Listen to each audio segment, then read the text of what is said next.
The world held its breath this morning. In a move that sent immediate shockwaves through global financial systems, Japan, one of the United States' closest allies, triggered what analysts are now calling a potential turning point in the modern bond market era. Within hours, over $1 trillion in U.S. Treasury value appeared to shift under intense pressure, sparking rapid volatility across markets from Tokyo to New York. At the center of this unfolding event is Tokyo. According to early financial data and market activity indicators, a sudden and aggressive movement tied to Japanese institutions disrupted the stability of U.S. government bonds, the very foundation of global finance. These bonds, often seen as the safest assets in the world, are relied upon by central banks, pension funds, and governments to anchor economic stability. When they move, everything moves. And today, they moved fast. The immediate impact was unmistakable. Yields surged, prices dropped. Currency markets reacted within minutes. The US dollar experienced sharp fluctuations, while equity markets braced for potential aftershocks. In Asia, trading floors reported unusually high sell volumes. In Europe, early indicators pointed toward defensive positioning.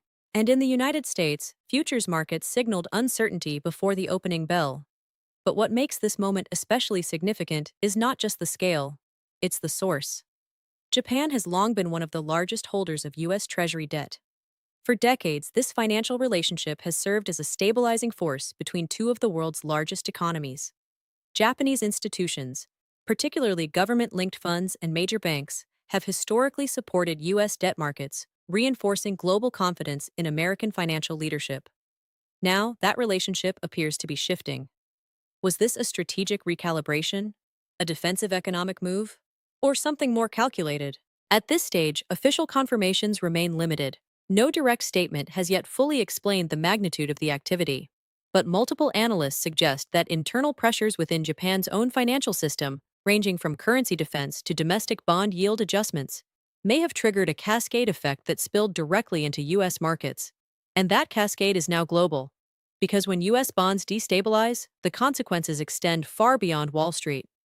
Mortgage rates, corporate borrowing costs, government spending, and even consumer credit lines are all tied directly or indirectly to Treasury yields.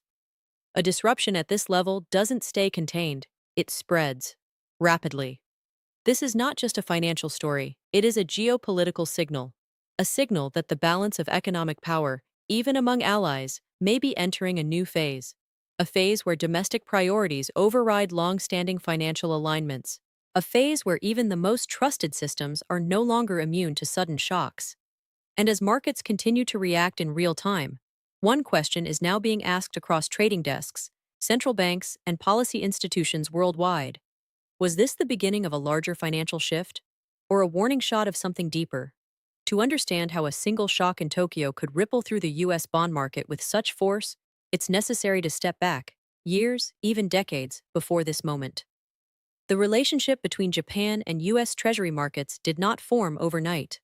It was built gradually, through economic necessity, strategic alignment, and structural imbalances that have defined the global financial system since the end of World War II.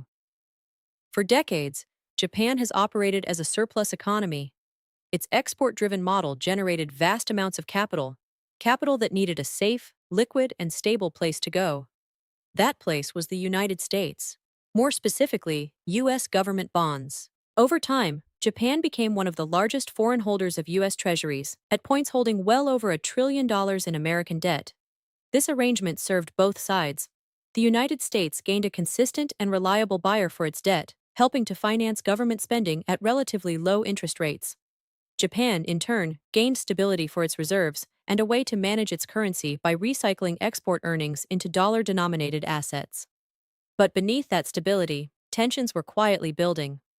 Fast forward to the early 2010s, when Japan introduced one of the most aggressive monetary policies in modern history. Under its policy of quantitative easing and yield curve control, the Bank of Japan committed to keeping domestic bond yields extremely low, near zero, for an extended period. The goal was clear: stimulate growth, combat deflation, and stabilize the Japanese economy. For a time, it worked. But it also created a dependency. Japanese investors, facing near-zero returns at home, increasingly looked abroad for yield. U.S. treasuries became even more attractive. The flow of capital intensified, and the interdependence between Japan and U.S. bond markets deepened further. Then came a turning point. Global inflation began to rise. In response, the United States Federal Reserve started raising interest rates aggressively. U.S. bond yields climbed, the dollar strengthened, and the pressure on Japan's financial system began to mount. Because Japan did not follow, the Bank of Japan maintained its ultra-loose monetary stance, holding domestic yields low while U.S. yields surged. This created a widening gap, one that triggered significant currency movements. The Japanese yen weakened sharply against the dollar, reaching levels not seen in decades. That weakness became a problem. A weaker yen made imports more expensive, increased inflationary pressure within Japan, and forced policymakers into a difficult position. Defending the currency required intervention, but intervention required dollars, and dollars often came from selling U.S. assets, including treasuries. This is where the timeline begins to accelerate. Rising U.S. yields attracted global capital, strengthening the dollar and weakening the yen.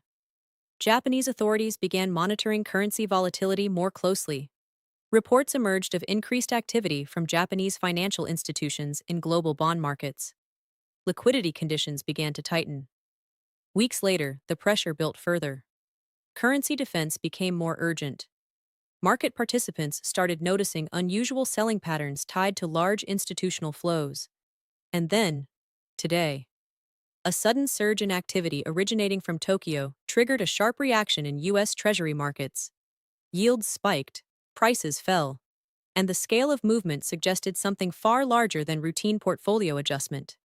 This was not just a market fluctuation.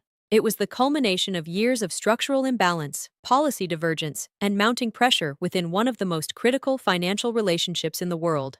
Now, with that pressure released, even partially, the consequences are being felt globally. And the key actors, central banks, sovereign funds, and financial institutions, are watching closely. Because what just happened did not come out of nowhere.